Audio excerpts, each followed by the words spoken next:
आजकाल दररोज जे आहे ते आपण भाजपच्या आमदारांची जीभ घसरण्याच्या बातम्या पाहतोय आणि अशीच एक बातमी आहे ती म्हणजे उत्तर प्रदेशमध्ये भाजपचे आमदार विक्रम सैनी यांनी एक वादग्रस्त वक्तव्य केलंय।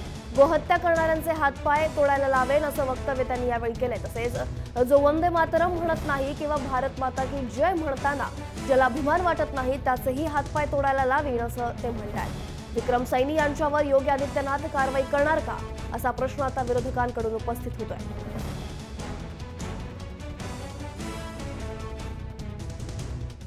कहने में संतोष करते हो तो ठाट माता भी रहते हुए जिनका सीना चौड़ा ना होता हो, दर्द सा महसूस होता हो, जो गौ माता को माता ना मानते हो उसकी हत्या करते हो।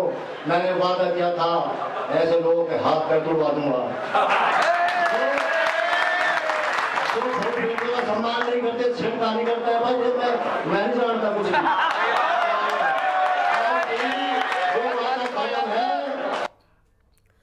तर नवाबजी मलिक आपल्यासोबत फोन लावून आहेत। नवाबजी, काय प्रतिक्रिया आहे? गोहत्या करणाऱ्यांचे हातपाय तोडायला लावेन असं चिथावणीखोर वक्तव्य केलेलं आहे सैनी यांनी, काय सांगाल? गौ हत्यावर बंदी असताना त्याचा कायदा आहे, त्याची अंमलबजावणी करण्यासाठी सरकारी यंत्रणा व पोलीस डिपार्टमेंट आहे। कायदा हातात घेणे, स्वतः त्याच्या बाबतीत निर्णय करणे, अंमलबजावणी करणे हा तालिबानी राज्य निर्माण करण्याची भूमिका आहे।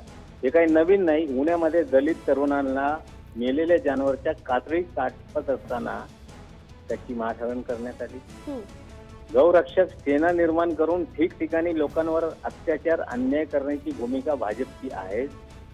हरियाणामध्ये दलितांना जीवन जाळण्यात आलं, लातेहारमध्ये 2 तरुणाला फाशीवर लटकवण्यात आला। म्हणजे ही तालिबानी राज मोदी साहेबच्या सरकार आल्यानंतर देशात त्यांनी सुरू केलेलं आहे। मला वाटते कायद्याची अंमलबजावणी हे सरकारची आहे। जर तालिबानी राज्य निर्माण करण्याची इच्छा असेल, मला वाटते देशातली जनता यांना धडा शिकवतील।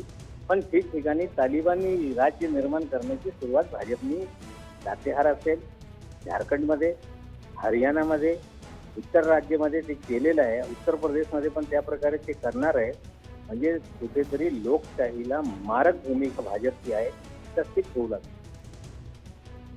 नक्कीच लोकशाहीला मारक अशी भाजपची भूमिका आहे अशी प्रतिक्रिया देत आहेत नवाबजी मलिक। धन्यवाद नवाबजी दिलेल्या प्रतिक्रियेसाठी।